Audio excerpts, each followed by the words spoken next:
Gingaman was good as fuck. Point blank, period. It fucked up my Sentai top 10, like, unironically caught me by surprise. Especially because I never watched Lost Galaxy. Now, PRLG is good and goated, I'm sure, but I'm talking about Gingaman. Seiju Sentai Gingaman was peak, it was fun, it was adventurous, and I can't wait for the day to come to watch it again. But remember when I said I was taken by surprise? That was because it has some crazy ass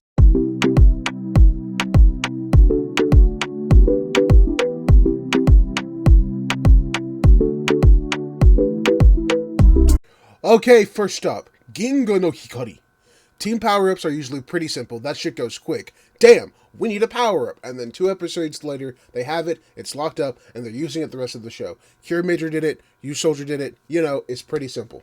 Gingaman was like, no, fuck that shit. Five episodes and a whole new guy to get our team power-up. Like, you're gonna get it, but here's the sneaky bit. You don't know when. Every time they're like, oh, it's gotta be here, and then it's not. And then the one time they get it right, this big old warrior guy sucks up the lights of the galaxy and goes all sicko mode, and then, only then, do they get the power after the result of infighting that takes out the warrior guy. It wasn't some speech about the power of friendship. It wasn't something about how we gotta do this together. It was that a general wanted to kill this guy after he found the lights, and she just, succeeded. And they happened to be there. So the lights descend, we got our power up, hoo-ha, everything's great. But the point is that you didn't know when it was going to happen. It took so much longer than you're probably used to at this point. You knew they were going to get it, but it took so long, I for a second thought it almost wasn't real. Gingaman is so stretched out that everything I know about it, tangentially from Lost Galaxy, I kind of thought might have been Power Rangers creations. Everyone's always like, oh, Callie, you really thought Power Rangers was balling at that point? Apparently they made some fucking $6 billion in the 90s. So yeah, low-key, a little bit I did think they were balling that way. Alright, so now we got the lights of Ginga, everything's great, everything's fine, everything's fantastic. But what about the other guy that showed up? Yeah, that was a total fucking shock too. That guy's Bull Black, and he's fucking sick. So Bull Black is easily a top 5 Sentai Black of all time, and that's not even a question. First of all, it's so crazy to have a 6 with a black suit, because that's only happened in O-Ranger before this, and King Ranger is gas, but he's no fucking Bull Black. So you see this guy, you see the Bull Riot, and you realize he's probably going to be on the team, because even though he looks pretty fucking different, you know how this goes at this point. 6 guy shows up, he's the 6th guy, or maybe you've just seen Gokaiger, and you know it's supposed to be a guy named Hyuga. Hyuga? Who the fuck is Hyuga? Hyuga is our Ginga Red, Ryoga's brother, all the way from the first episode. So similar to Lost Galaxy, or where I assume Lost Galaxy got it from, monsters attack during the transferring of the powers, essentially, when the new Gingamen were to inherit the Seichuken, and Hyuga got tossed into a fucking pit by one of the bad guys. On the way down, before that he was chosen to be Ginga Red. On the way down, he handed his sword to his little brother. He was like, believe in yourself! And then he fell, and he presumably died. So Ryoma's, Ginga Red now. He's got, this really good survivor skill that's really well done, and I really like him, and he's really great. But this is about Hyuga. So yeah, that's Hyuga. That's his relation to Ryoma in the story. So anyway, now we're chasing the lights of the galaxy, and one of the generals of the Balban, the bad guys, Sambash, is like, hey, I've got your brother. At this point, Bull Black hasn't even shown up yet, so I'm thinking, oh, he comes back, and then he's going to become Bull Black. No.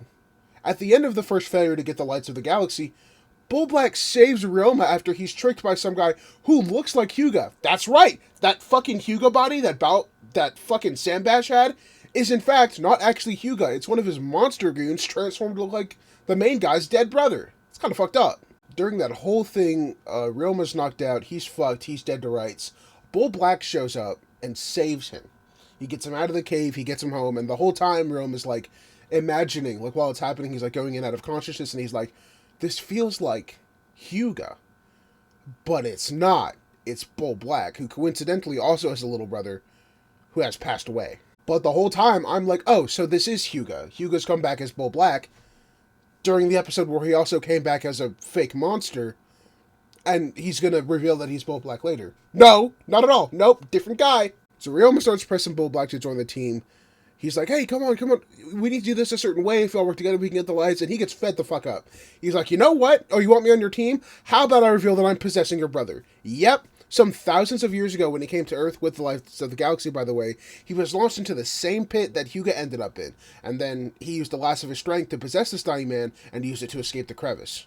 And that's the crazy thing. We knew Hyuga was going to show up, and we knew he was Bull Black, but somehow they took those things that we knew and made them totally different story-wise. They're like two separating points that reconverge to be the truth later, but it's crazy. So ultimately, the whole Bull Black arc ends with him sacrificing himself to stop an explosion that would have wiped out the Earth. He separates himself from Hyuga, leaves him behind, and upon visions of his little brother guiding him to a noble end, he gives up his life and entrusts the future of the Earth to the Gingaman, who he has now seen as allies through their virtuous actions and their failure to give up on him, even though he gave up on himself. And that's why Gingaman's future-proofing is fucking crazy, because it subverted the narrative and stretched things out in a way that was entertaining. It wasn't a matter of if something would happen, it was when, and it was how. Hey, this is Postscript Callie. I'm here to tell you about how you can get a second entry into my giveaway that I'm doing over on X. It's very simple. I want you to, if you finish this video, first of all, thank you. I really appreciate you watching the whole video because Gingaman's great. And if you haven't seen Gingaman, you should probably watch Gingaman, because if you liked Lost Galaxy, you're going to fucking like Gingaman. But, all you need to do is just comment your Twitter handle down below, and I will then be putting all of those names on the wheel for a second time.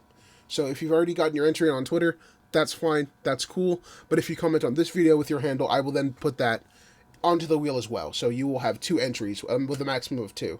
Remember, I am giving away a deluxe Fastum Gear complete set that includes the scythe. I'm giving away a Frappe Scotchizo, and I'm giving away a deluxe Valen Buster, all to one very lucky person, with the typical Callie giveaway extras, and I'll consult the person, see what they like, and I'll see what I have that I can give them. But that's it. Thank you for watching the video. Thank you so much for spending about like 8-ish minutes with me. Remember, get your second entry in and watch Gingaman.